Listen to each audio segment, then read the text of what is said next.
আসসালামু আলাইকুম। আপনারা অনেকে আমাদেরকে রিকোয়েস্ট করছেন ফেসবুক পেজের নাম কিভাবে পরিবর্তন করতে হয় এ নিয়ে একটা ভিডিও তৈরি করার জন্য। তো আজকের ভিডিওটা আপনাদের রিকোয়েস্টের ভিডিও, তাই ভিডিওটা সম্পূর্ণ দেখবেন। আপনারা যারা ফেসবুক পেজের নাম পরিবর্তন করতে পারতেছেন না, তারা এই ভিডিওটা সম্পূর্ণ দেখলে খুব সহজে আপনাদের পেজের নামটা পরিবর্তন করতে পারবেন। ওকে, আমরা চলে আসলাম আমাদের মোবাইল স্ক্রিনে। এরপর আমরা ক্রোম ব্রাউজার ওপেন করলাম। আপনারা আপনাদের ফোনের যে ক্রোম ব্রাউজার আছে ক্রোম ব্রাউজারটা ওপেন করবেন।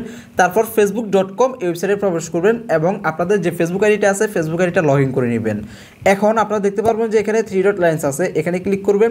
তারপর এখান থেকে ডেস্কটপ সাইট আছে, আপনারা এই ডেস্কটপ সাইট করে নেবেন। আপনাদের ফেসবুকটা অবশ্যই ডেস্কটপ সাইট মোডে লগ ইন করে নেবেন। তো আমাদের ফেসবুকটা অলরেডি লগ ইন হয়ে গেছে। এরপর আমরা এখান থেকে জুম করে আপনাদেরকে দেখাচ্ছি। আপনাদের প্রোফাইল আইকন এখানে ক্লিক করবেন। তারপর আপনাদের যে ফেসবুক পেজের নামটা পরিবর্তন করতে চান ওই ফেসবুক পেজটা আপনারা এখান থেকে লগ ইন করে নেবেন। যেমনটা দেখতে পাচ্ছেন আমরা অলরেডি লগ ইন করে ফেলছি। এখন আপনারা এখানে আবারও ক্লিক করবেন। আপনাদের যে প্রোফাইল আছে প্রোফাইলে আবারও ক্লিক করবেন।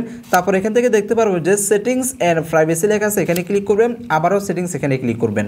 এরপর আপনারা এখান থেকে একটু জুম করবেন। তারপর এখান থেকে ডানে আসবেন। ডানে আসার পর এখানে দেখতে পারবেন যে এডিট লেখা আছে, আপনারা এডিট এখানে ক্লিক করবেন। তারপর এখান থেকে আপনাদের নামটা দেখতে পারবেন। এই নামটা এখন আপনারা এখান থেকে কেটে দিবেন। এখন আপনারা আপনাদের পেজে যে নামটা দিতে চান এই নামটা আপনারা এখানে বসাবেন। নামটা দেওয়ার পর আপনারা দেখতে পারবেন যে এখানে রিভিউ চেঞ্জ লেখা আছে, আপনারা এই রিভিউ চেঞ্জ এখানে ক্লিক করবেন। এরপর আপনাদের ফেসবুকের পাসওয়ার্ডটা এখানে দিবেন। পাসওয়ার্ডটা দেওয়ার পর আপনারা যখন রিকোয়েস্ট চেঞ্জে ক্লিক করবেন, রিকোয়েস্ট চেঞ্জে ক্লিক করার পর একটু সময় নেবে আপনাদের থেকে। একটু সময় পর দেখতে পারবেন যে আপনাদের ফেসবুক পেজের নামটা চেঞ্জ হয়ে গেছে। এভাবে করে কিন্তু আপনারা খুব সহজে আপনাদের পেজের নামটা পরিবর্তন করতে পারবেন। ভিডিওটা কেমন লাগছে অবশ্যই কমেন্ট করে জানাতে ভুলবেন না। এই ধরনের আরও নতুন নতুন ইন্টারেস্টিং ভিডিও দেখতে চাইলে লাইক করবেন, কমেন্ট করবেন, শেয়ার করবেন। আসসালামু আলাইকুম।